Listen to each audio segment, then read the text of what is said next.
This episode of Raw Green is brought to you by OBI, a sustainability consultancy firm specialized in life cycle assessment and decarbonization strategies. At OBI, we've designed our new Chief Sustainability Officer package to empower SMEs with comprehensive ESG solutions at a fraction of the cost compared to traditional solutions. Our entry package includes a full ESG report covering scope 1, 2, and 3 emissions, a tailored emission reduction strategy, access to GRI certified software, and more. What sets us apart? Affordability. Our goal is to make sustainability accessible to businesses of all sizes. Contact us for a free consultation at info@oneob.com or through the links provided in the description. And now, get ready for the next episode of Raw Green. Ciao!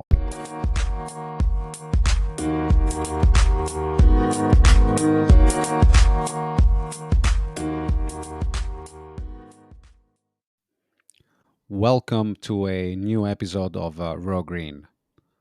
We find ourselves at the nexus of profound shifts in our global economy and workforce dynamics. In 2023, according to Bloomberg, a staggering 36.2 million individuals found themselves employed in the clean energy industry only. This statistic not only underscores the immense growth of this sector, but also highlights the increasing importance of sustainability in our modern world, if it was still necessary to be reminded. Indeed, sustainability and ESG principles have become integral considerations into our daily business operations. Universities are responding to this surge in demand by offering a growing array of courses and masters dedicated to sustainability and environment. Recruitment agencies are rallying to meet the increasing demand for sustainability driven practices and being ready to help the massive workforce to transition to new jobs from industries such as oil and gas. Plus, the question on how AI is going to affect the labor market remains always a big question mark. The guest we have today is an expert on the topic, with his recruitment agency specialized in sustainability and environmental jobs in the UK and Middle East markets. So, ladies and gentlemen, without further ado, please welcome Martin Kettlewell. Ciao, Martin. Welcome. Hi, thank you. Thank you for having me on here. I really appreciate it. Nice having you here. And I want to jump immediately to the first questions I have for you among the thousand. In what ways has the demand for sustainability professionals evolved in recent years? And how do you anticipate it will continue to change in the future? Yeah. Well, I actually really like that word evolve. I think a lot of people, when they talk about jobs and hiring and demand, they always talk about growth. You know, there's more jobs here, there's more jobs there. But actually, that evolvement is really interesting. And I'll tell you why. Sustainability and environment is fairly new. You know, it's been around for a long time, but Yeah, you look back to the 70s, for example, and people that cared about the environment and sustainability were considered tree huggers and yeah, hippies, and they were crazy. yeah, And so you have this whole swath of people that have been you know really taking a consideration of the environment, of sustainability, and taking it seriously for many, many years, batting down the doors of boardrooms and speaking to CEOs and being unlistened to. And now, as we talk about that involvement and kind of government organizations, big corporations taking it seriously, all of a sudden these people are being listened to and they're highly valued and they're sought after.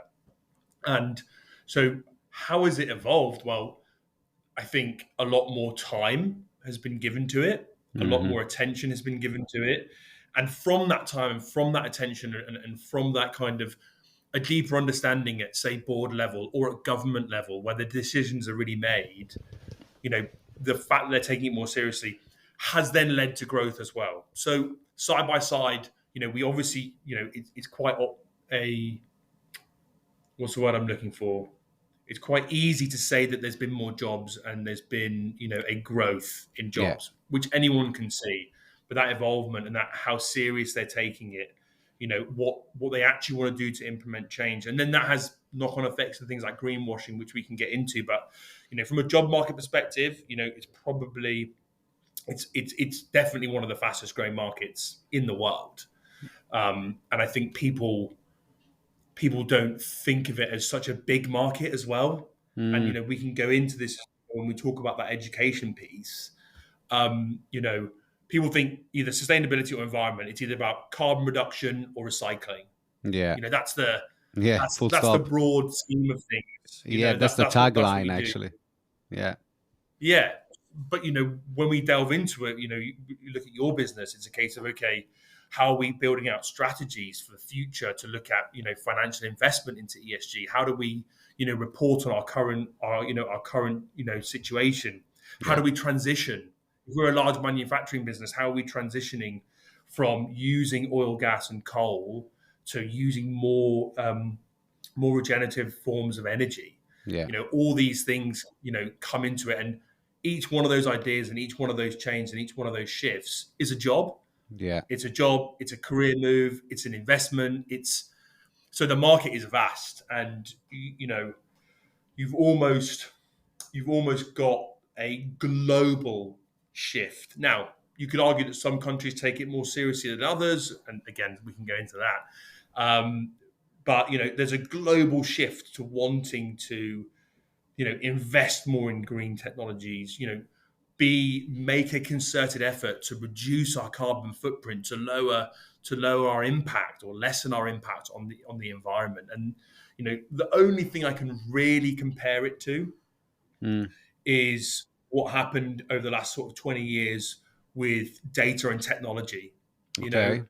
12, 15 years ago, when I first got into recruitment, um, no one had heard of data analytics or data science. It was, what do we need to know about data science? And now, if you were to go anywhere to any industry and say, okay, what's your customer spend? Where are they spending it on? Yes. What are their movements? Where's your analytics team? What's the data showing? You know, it would be madness if they said, no, we don't have that. Well, And think I about think that's IT departments in the 90s, right? That's the thing. Or earlier than that. yeah, That's what is building up. That's, I mean, the feeling that I and several millions people have around the world, that there will be a point where full sustainability offices and departments are going to be a let's say pillar of that business yeah, operation. Let me ask you, and you've seen in your experience, in your 12, 15 years in the recruitment industry, you've seen the evolving of the roles inside. What yeah. was the most research role at that time, and what it is now the most uh, researched role from But companies? I think probably the biggest shift is a move from CSR to ESG. You Okay, know, interesting. CSR being recycling bins in offices, being reaching out to the community, you know, um, the top level kind of we're doing this as a company because we're good. Yeah, we're a good company. We're going to not you would have been part of it. No more printing, paperless offices. Mm, Yeah, yeah, we're going to be paperless as an office now because we care about the trees, and we're going to plant a tree for every bit, etc. That's CSR. And then ESG is very much what we were speaking about with that data focus, making the lights have gone off in here, sorry. that's um, fine. making a decision based on sort of greenhouse gas accounting. So understanding the carbon footprint of your business, Yeah. saying this is this is our emissions right now. This is what we're now going to be doing over the next 5 years Mm-hmm. to implement change and to have a better impact on the environment, the community, making sure we're in line with government regulations. So ESG is environmental social governance. So Yeah. it's an all-encompassing word, but it wasn't really even spoken about. We had this evolution of job titles from CSR to sustainability. Mm. Now it's sort of everything's ESG focused. Yeah. Yeah. So I would say that's probably the biggest shift. Okay. Um, you know, when it comes to sort of job titles for sure, and you know that in itself has got a vast number of different job titles within Under. that Yeah. big umbrella of ESG. Yeah, yeah, that's true. And if you want to go even more granular, then you have also the different specialization you can have at industry level. The ESG analyst or ESG manager you may have for an investment firm has obviously much different task requirements than an ESG manager into a manufacturing company. Yeah, Although, for sure. although, You've hit the nail on the head there yeah, completely. yeah. And I So think the question though remains. So right now you've seen the shift between moving from CSR, passing sustainability, and now everything seems to be ESG centric. What do you think is going to happen in the next 5 years? I mean, that is the question. I think the reason that is difficult to answer Mm, is because the market is growing so much. So it depends who you talk to. Are you talking to someone in the built environment, mm, that does construction? And where is that person? If it's in London, I imagine it's all going to be around embedded carbon. It's going to be around retrofitting buildings. yeah, That's the next big thing. yeah. Whereas, if you were to go to a Saudi Arabia, Mm-hmm, where it's completely new developments, they'll always be about, impact assessments, environmental impact. What's the impact of the new building that we're doing? mm-hmm. And then, you talk to someone in finance and, they'll all be talking about things like green bonds, ESG investments. So it's not a one size fits all. And I think what I like about that though is that means a lot of opportunity in the job market. Within my sphere, within my world. If there's only if you talk to sort of IT developers and they say the next big thing is Python, or Java, whatever it might be. I'm not an IT specialist. I don't know. But within sustainability and ESG, it's different, and it's different from each person you talk to. And that means more opportunities for young people. That means more opportunities for when you want to transition. That's what's really exciting about this market. There's not a Yeah. one size fits all, and no one can predict the future. But I think, although there's a lot of negative doom and gloom, Mm-hmm. with regards to the fact that, we are probably losing the battle against climate change right now. And we're seeing probably not enough companies doing enough. I think, the fact that there's so much being invented and coming up in the industry is really exciting. And I think it's It exciting for is. anyone of any age. It's not about just young people, it's about everyone because it impacts everyone. And I think that's what's really great about it. And, Yeah. you know, I've gone off on a tangent there, but I think there's no one big skill set that's going to be the next big thing, and I really like that about the industry. I think, if you were to put a gun to my head, as Mm, I touched on it earlier, reporting, mm, data, everything we do is data focused. So yeah. you can pretty much guarantee that, if you're someone that's very analytical, very data focused, very mathematical, very STEM orientated, there'll be a job in the environmental industry, whether it's helping a company understand their carbon footprint, looking at, deforestation and, statistics, things like that. We don't make decisions without data in this Mm-hmm. world. Yeah. So, ESG reporting, Yeah. looking at that governance piece and that ES and G. It's that E and G. So understanding the environmental impact with data, and then the governance piece that fits into like reporting, that kind of thing. You know, that would be where I'd bet the house on. But I didn't want to just say that because I like to portray this industry as something that's got a lot of opportunity for everyone. Something that's going to be really big in 5 years is communications and marketing. We're already seeing it now. Anti-greenwashing. You know, being careful about your words. How are you portraying your brand? How are you coming across? Well, there's people that's going to be opportunities for people there that are in marketing, that are in sales, that are in creatives, that can get behind this industry and really have an impact. Whether it's setting, whether you're helping with the maths behind, reducing a company's usage of coal and oil and gas, or whether you're there, in the creative team talking about it and being truthful and honest and portraying a positive picture on something that the company's actually doing or the business, whatever it might be, you know, that's equally as important, showing what you're doing. And I think, sometimes people get a bit,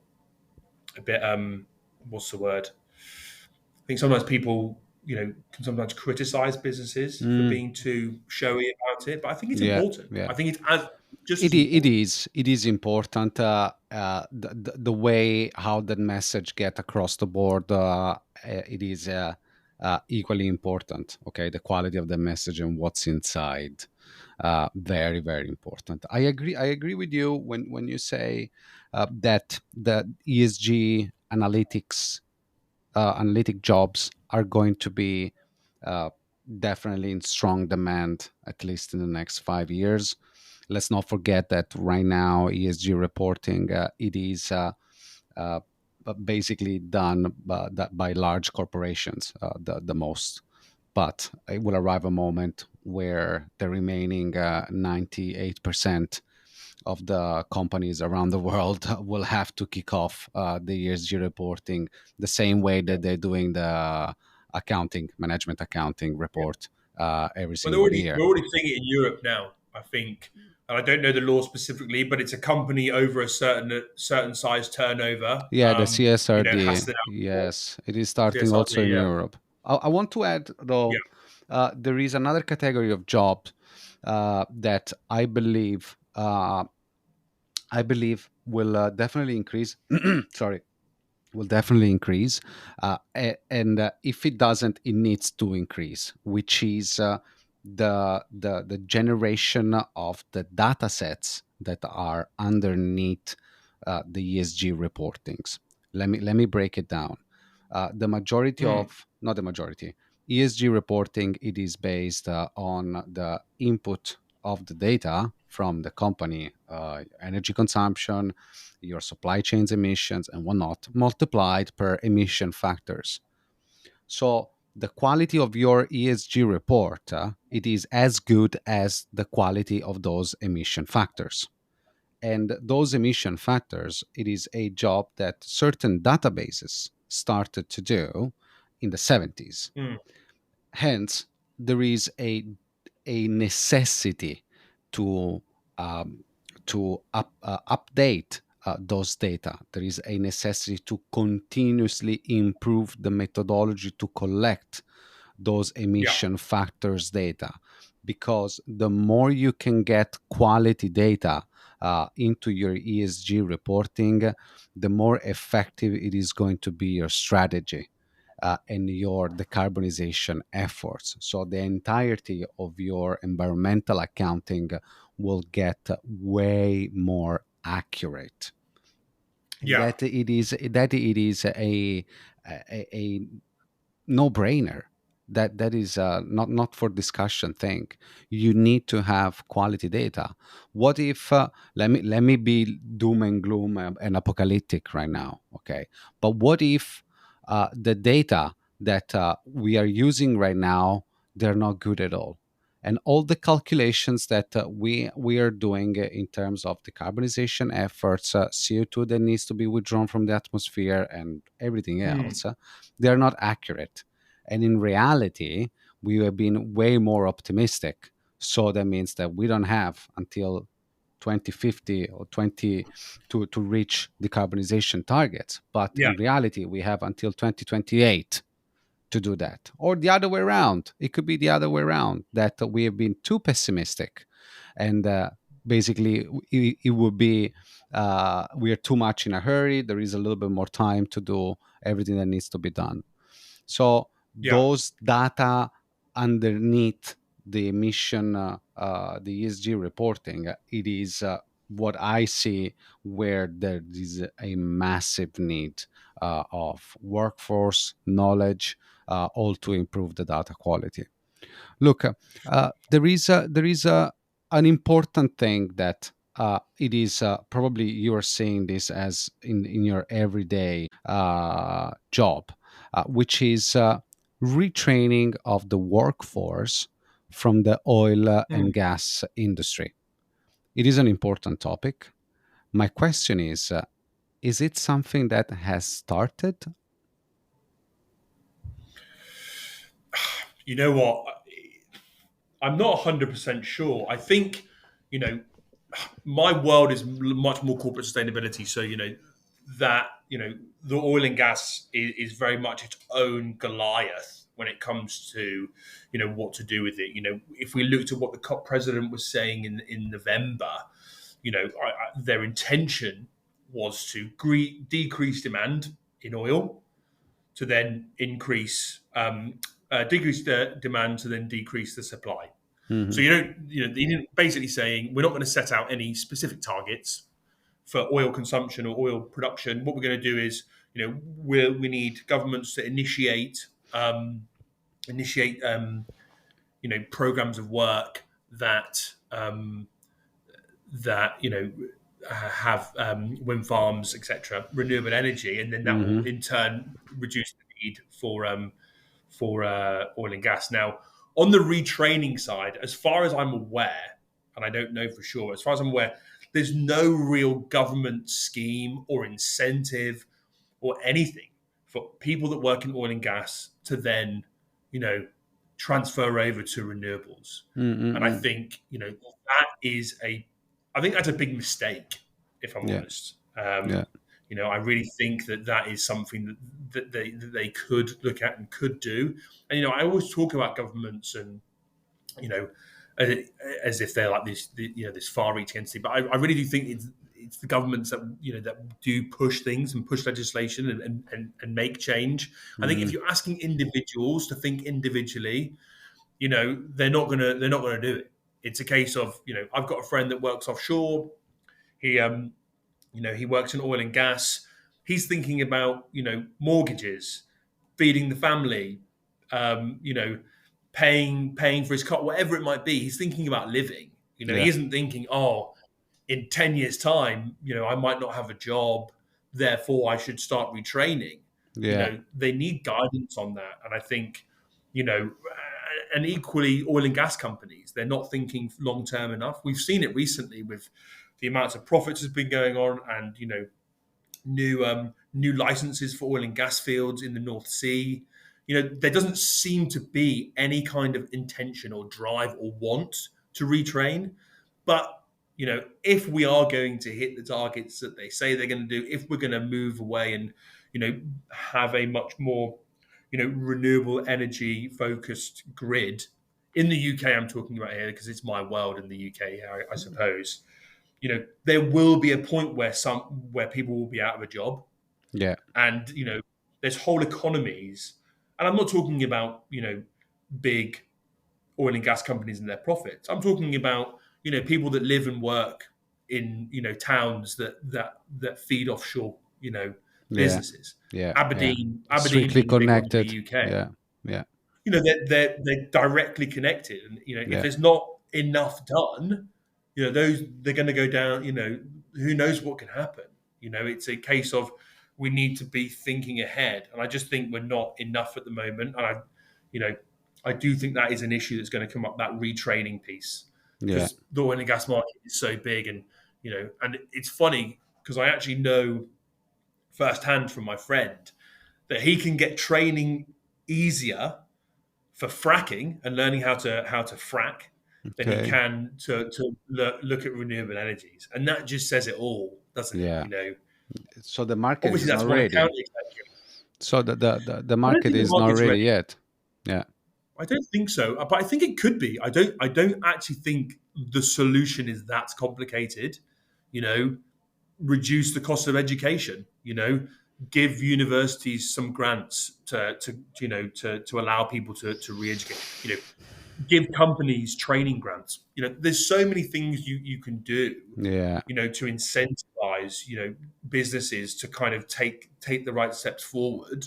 Yeah. But no, everyone just wants to keep it going, keep it going, keep it moving. And there are people moving over because you know there's engineers can are a bit more agnostic. But when your livelihood is based specifically on drilling, finding and drilling for oil and gas, what happens when we don't need it anymore, we're not wanting it anymore. And I don't think anyone's really asking that question, and I think it'd Mm, be too late.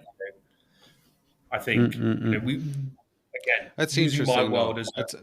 Yeah, it using is. my world as an Well, example. we are in a transition. We are in a transition time, a transition period between these two, between an economy fossil fuel based of the past Yeah, 140, 150 years. So yeah, and actually, if you think about how fast things have been moving in the past 5 10 years, at yeah, exponential speed, I think that it will arrive much sooner than we expect. Also, that push from governments to start to retrain the workforce. Also, because let's not forget that governments will still have a massive headache to deal with AI in the short future. So the yeah, sooner they can kick off the transition of the workforce, the sooner they can start to think about how to tackle the AI issue for say 10 years. Which, let me yeah, repeat it again, it is going to be a massive headache for governments. If you factor in the level of adoption of AI in the past 2 years, which is just incredible. What kind of yeah, so let's put 1 second the spotlight on availability on the market, and by that I mean, what is the kind of job that companies are currently looking for, but they cannot find, or they can find it but available in very small quantities. There is a particular kind of job that is difficult for companies to find. difficult. I mean, I've beaten this drum 2 or 3 times now, and I don't want to feel like I'm repeating myself, but it's that ESG reporting and data. You know, Okay. companies find it difficult to find the people. Not only do they find it difficult because it's there's reporting seasons and there's non-reporting seasons in ESG. They find it hard to justify bringing someone in full time. So what we've seen is a large increase in consultancies taking on that burden, Hi. which Hey. yeah, Hello. which is probably at a much larger Hello. expense the company would want to, which is a business opportunity for some, as I'm sure you're aware from Well, it's talking. not a larger expense Um, if you work with Obi. Don't worry about that. We got the quality and so we got the price. This is a promotional service. I love a sneaky plug. It's great, but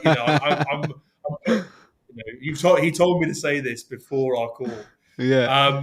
No, but honestly, you're in the right area. You are, and it's a market that I've worked in now. Pure Fuel as our business is was built on finding reporting people for clients. Yeah.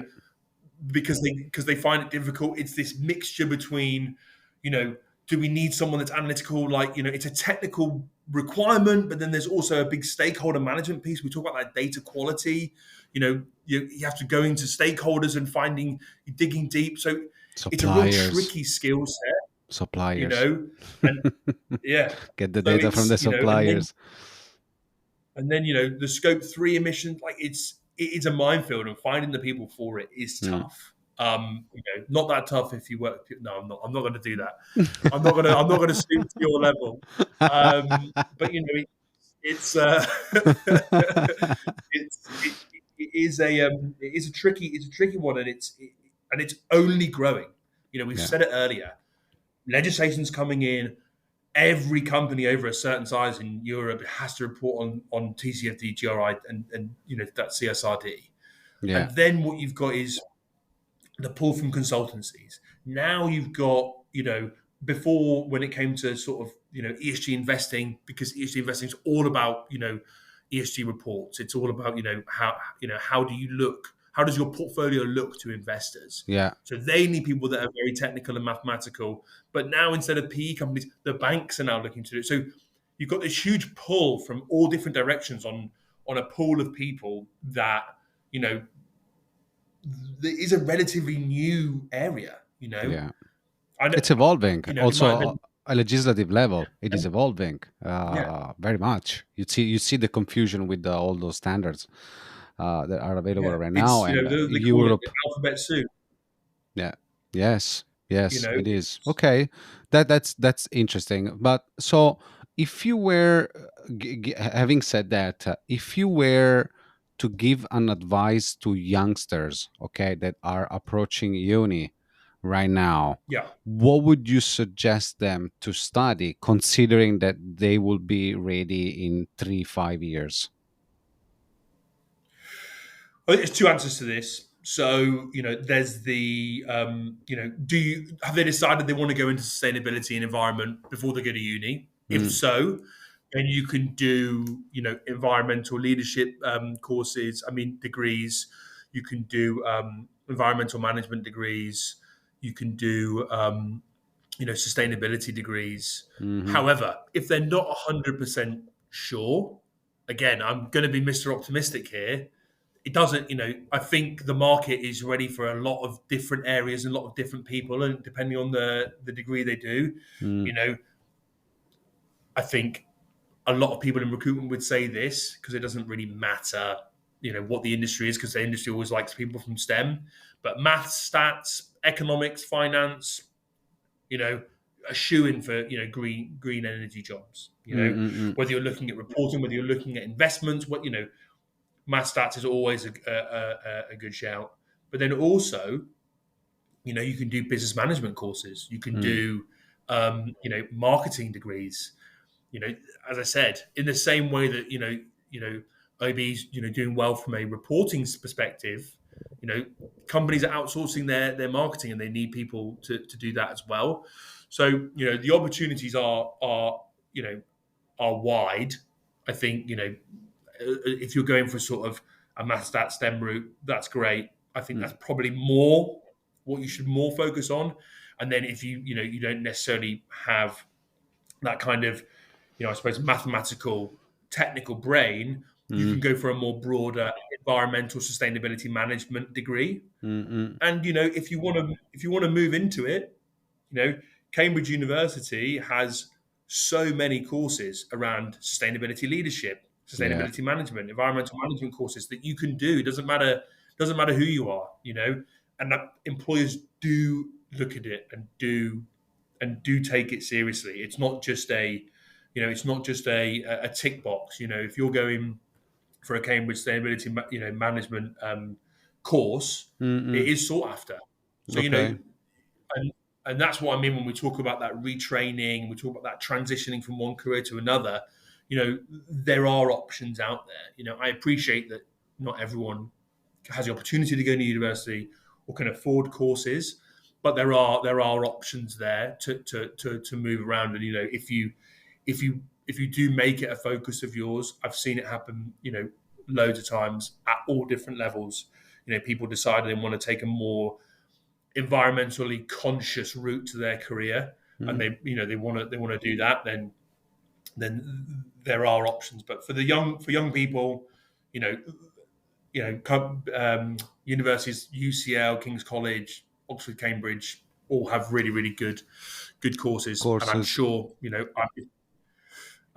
yeah, courses and degrees, and for people that want to get into it. So Cool. it's never too late, is what I'm trying to say. No, it isn't. And yes, again, the ESG reporting part, it is definitely something that it would be needed on a massive scale. Let's not forget also there are several tools that are very helpful. I think that there would be a massive need for auditors in the next 5 years for Yeah, to verify and audit, obviously, those ESG reports the same way.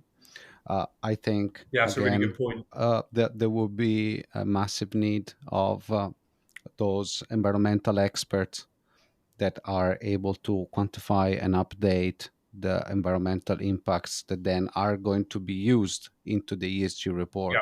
So basically, your plus upstream and downstream jobs that are needed again to reach that quality of data necessary, yeah, full stop. You need quality data. There is no negotiation there. Can you share yeah. any innovative recruitment strategies or approaches that are effective in attracting top tier talent for sustainability focused organizations? Yeah, you know, I think people need to be aware that people that work in sustainability and the environment care. Mm, You know, yeah, then this isn't a lot of the time this isn't a job for them. It's a career. They want to be somewhere where they truly think they're going to make an impact. Now, whether that's delivering a complete plastic-free Coca-Cola and has this massive impact globally, or whether it's working for a smaller business or like a council where you're making a little difference. It doesn't matter as long as you're actually making a difference and you're having that difference. impact. So I think what's important for companies to really kind of understand when they're interviewing people and they get to that later stage when they find the people that they want and they're trying to convince them to join them, it's a case of okay, well, what's your 5 year plan? What budget have you allocated to this? How seriously is the board taking this? Do you have the support of the CEO for the Mm, you, very you know, important. walk in interview rooms and it's very, fantastical, like, we want to, change the world overnight. And then it comes down to it and they're like, actually, we don't have the budget for that. So can you just crack on with, reporting over here, tell us, and we'll release that once a year and, move on. I think the amount of time I've seen people leave jobs or not take jobs because companies weren't serious enough about it, Okay. and again, it doesn't need to be this huge sweeping statement of, trying to change the world overnight. I think it's just a case of, listen, this is who we are. This is what we're trying to do. We have the budget for it. We entrust you with that budget, and we want you to deliver what you said you're going to deliver, and we're going to support you on that. That's the key thing, Yeah. because I think a lot of the time, you know, money isn't the main factor for a lot of people that I deal with. It's a purpose. It's about, Yeah. The yeah, it purpose. is. It is a purpose. Yeah. And as I said at the beginning of this chat, they've been bashing down the door of boardrooms for so long and not being heard. And now it's cool and sexy. They're being heard. Well, they're going to use their voice, and they're Yeah. going to, and that voice might be based on decisions of where to join a business. So, you know, you can beat if you're a smaller or small to medium sized company with big ambitions and high hopes. You can beat the big players in this market by supporting the person, giving them budget, giving them room, and Beautiful. allowing them to deliver what they want to deliver. And I think that's what's really great about this industry. Again, That's so true. That's a very nice message. Thank you, Martin. That was I like so, that. I like that. Plain and yeah, simple.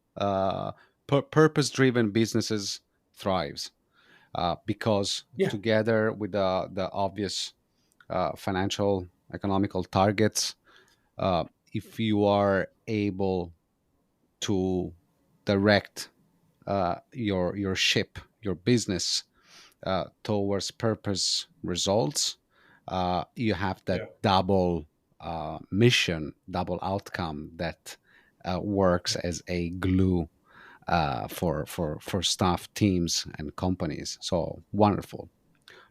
no, I was just going to say on that. We away from that. You know, a big subject that was ignored for a long time was diversity and inclusion. Yeah, Having a diverse workforce. Having more women and ethnic minorities at the table making decisions, and it was snubbed for so many years. And I can't remember the study, but I did a course on diversity and inclusion, and basically they did a study. I think it was at Barclays, and the data specifically showed that diversity and being more diverse made them more profitable. So now it's not even about ticking boxes. It's not about, oh, we're doing this to look good. mm, It has a financial impact.